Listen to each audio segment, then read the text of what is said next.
4시간 50분간의 영장실질심사, 그리고 피의자인 대통령 본인의 직접 설명 40분, 그리고 돌아온 구속영장 발부 사유는 피의자가 증거를 인멸할 우려가 있다. 딱 15자였습니다. 범죄 혐의가 소명되었는지 여부는 아예 언급조차 없었습니다. 2025년 1월 19일 새벽 서울 서부지방법원 차은경 부장판사의 윤석열 대통령에 대한 구속영장 발부는 우리 형사사법이 추구해온 인권, 근대적 형사법 체계를 조선시대 원림 재판으로 돌린 치욕스러운 사건으로 기억될 겁니다. 증거인멸 우려는 범죄 혐의가 소명된 것을 전제로 해야 합니다. 영장 발부를 하려면 이 내용이 전제되어야 합니다. 범죄 혐의에 대하여 가타부타 언급 없이 증거인멸 우려로 영장을 발부할 수 있다면 대통령이건 누구건 앞으로는 무조건 잡아들이고 가두고 보는 일이 일상이 될 겁니다. 만일 차 부장판사가 범죄 혐의 소명에 확신이 없었다면 의심날 때에는 피고인의 이익으로라는 형사법의 대원칙, 무죄 추정의 원칙에 따라 일단 피의자의 방어권을 보장할 필요가 있다고 거꾸로 영장을 기각했어야 하는 겁니다. 차 부장판사의 영장 발부 사유는 법대에서 한 학기 형사소송법 강의만 들어도 틀릴 수 없는 오답입니다. 두고두고 이 문제는 우리 사법부의 정파적 편향 아니면 판사의 무능과 무지로 남을 것입니다. 법과대학의 모의재판에서도 생각할 수 없는 수준 낮은 미개한 전근대식 판단이 헌정사상 현직 대통령에 대한 구속영장 발부 과정에서 나온 것은 국내외적 수치입니다. 참으로 얼굴이 뜨뜻해지는 일입니다. 어쨌건 차은경 부장판사의 15자 구속영장 발부와 관련하여 서부지방법원의 건조물 침입 현행범으로 체포되었다가 경찰에서 조사받고 석방되었다는 어떤 젊은 청년이 강서경찰서 유치장에서 작성했다는 글이 온라인에 돌고 있습니다. 자필로 적은 내용도 같이 있고 무엇보다 그 내용이 지금의 시국을 보는 평범하지만 상식 있는 한 시민의 균형 잡힌 시각을 담고 있는 것 같아 소개합니다. 본인은 이 글을 공유하기를 원한다고 하는데 이 글에서도 밝혔듯이 누군가를 특정 행위로 선동하기 위한 것이 아니고 전체 내용도 선동과 일방적 주장과는 거리가 먼 차분하면서도 그러나 기성세대를 부끄럽게 하고 우리를 다시 한번 돌아보게 합니다. 개인적으로 지금 이 시대를 훗날 평가할 때 이런 평범하지만 깨어있는 시민의 시각과 평가가 매우 귀한 자료가 될 것으로 생각합니다. 누군지 모르는 청년이지만 그 앞길에 늘 좋은 일이 세상이 점점 더 나아지는 것을 그의 눈이 볼 수 있도록 그리고 우리도 같이 그걸 목도할 수 있기를 기원합니다. 이하 이름 모를 어떤 청년의 글입니다. 저는 지난 18일 서울 서부지방법원 건조물 침입 현행범으로 체포됐습니다. 마포경찰서에서 강서경찰서로 이송되어 조사받았고 오늘 오후 5시경 석방됐습니다. 수감되어 있는 동안 수기를 작성했습니다. 저는 이 글을 미국 정치 갤러리에 게시하지만 저는 그동안 미국 정치 갤러리의 게시물과 댓글을 작성하는 등 지속적으로 활동한 이력이 없습니다. 저의 불법 행위와 시위 참여는 특정 커뮤니티 유튜브 채널과 무관합니다. 이 글을 공유하는 목적 역시 누군가를 특정 행위로 선동하기 위함이 아닙니다. 저는 우리 사회 구성원들이 스스로 생각하고 행동하길 바랍니다. 이 청년은 이제 그 본문을 저는 애국자가 아닙니다. 이렇게 시작합니다. 저는 애국자가 아닙니다. 언제부턴가 이 땅의 민주는 공화를 위협해 왔습니다. 이는 특정 정당의 이야기가 아닙니다.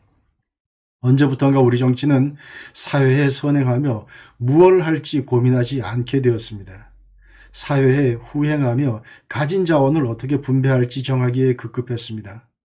다수의 의사결정은 우리 사회를 이득 보는 집단과 손해보는 집단으로 갈라놓았고 그렇게 모두를 이롭게 한다는 공화 이념이 민주적 권력에 의해 훼손됐습니다. 저는 이 반쪽짜리 민주공화국을 헬조선이라 부르며 멸시해왔습니다. 저는 이 나라가 싫습니다. 그러나 저는 틀렸습니다. 민주적 권력 아래 용인되어 우리 사회 공화를 위협한 수많은 정책과 입법이 사실은 반국가 세력의 이적 행위였습니다. 우리 사회는 민주적이지도 못했던 것입니다. 이것이 계엄을 통해 대통령이 국민께 알리고자 한 진실입니다. 대한민국은 반쪽짜리도 아닌 가짜였습니다. 소수적인 것이 항상 소수가 아니듯 다수적인 것 또한 항상 다수는 아닙니다. 본디 왕따를 주도하는 세력은 소수인 겁니다. 반국가 세력은 먼저 언론을 장악했습니다. 정권은 세무조사와 과징금을 빌미로 주요 보직 인사에 개입했습니다. 언론은 국민이 보낸 공정과 신뢰의 권위를 문화사상적 권력으로 치환하여 정보를 통제하고 여론을 호도했습니다. 그렇게 소수의 가해자는 온 사회를 침묵의 동조자로 만들며 국가를 병들게 했습니다. 세대 간 분열을 야기하고 개인에게 자주적 성취 대신 정책적 의존을 종용하고 특정 집단의 차별과 피해의식을 주입해온 대한민국의 부끄러운 이력이 바로 반국가 세력의 증거입니다. 이 나라의 구성원은 눈부신 산업화와 자랑스러운 민주화 세대, 그리고 반도 역사상 최고 수준 교육을 받은 청년 세대입니다. 자신있게 말하건대 오늘날 대한민국의 패단은 애국민들의 민주적 의사결정에서 비롯되지 않았습니다. 수십 년에 걸쳐 국가 시스템을 장악해온 반국가 세력은 민주주의를 마비시켜 현직 대통령을 체포하기에 이르렀습니다. 무조건적 권력 행사는 반드시 권위를 소진시킵니다. 마치 운동에너지와 위치에너지의 관계처럼 가짜뉴스와 정치공작을 일삼는 레거시 미디어는 이제 권위를 잃었습니다. 유튜브와 SNS가 진실을 유통했고 대통령 지지율은 과반이 넘었습니다. 탄핵 찬성 집회와 탄핵 반대 집회의 규모 차이는 수십 배가 넘습니다. 가짜뉴스는 신념을 만들지 못하기 때문입니다. 추운 겨울 시민들이 거리로 나온 이유는 본인이 옳다고 믿는 신념을 지키고 증명하기 위함입니다. 사실을 말하자면 자유대한민국을 수호하고 이 땅의 민주주의를 지키겠다는 거룩한 신념은 뒷전이었습니다. 저는 애국자가 아닙니다. 그냥 기분이 나빴습니다. 가짜인 그들은 민주적 권력인 양 행세하며 사회 구성원들을 기만했습니다.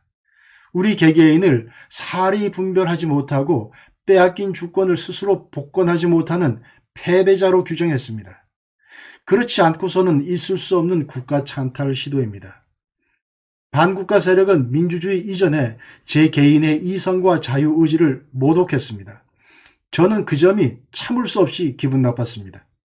제가 옳음을 주장하고자, 부당한 권력에 저항하고자, 빼앗긴 주권을 되찾아 다시 시민으로 거듭나고자 담벼락을 침범했습니다. 의심할 여지 없는 반사회적 행동이자 위법 행위입니다. 또한 체포 과정에서 시민과 경찰 사이 심한 몸싸움이 일었습니다. 크고 작은 부상이 있었습니다. 저는 제 행동을 후회합니다. 그리고 반성합니다. 행동의 결과를 충분히 예상치 못했습니다. 혼란한 시국 대통령을 체포한 공권력의 정통성을 의심하는 제게 어쩌면 위법 행위는 예정된 수순이었을지 모릅니다. 저는 이러한 제 의심을 사상의 자유가 허락하는 선에서 추구하고자 했습니다만 그러지 못했습니다. 주어질 처벌에 순응할 것입니다. 벌금형 이상의 전과가 남는다면 저는 순간의 치기로 많은 것을 잃을 것입니다. 하지만 얻은 것도 있습니다. 저는 시민으로 거듭났습니다. 생각하고 행동했습니다. 앞으로도 그럴 것입니다. 보다 행동을 숙고하고 철저히 준법할 것입니다. 그렇게 우리 모두 시민이 되는 순간이 대통령이 말하는 제2의 건국이겠습니다. 그때가 되면 저는 애국자가 될 것입니다. 2025년 1월 19일 강서경찰서 유치장에서.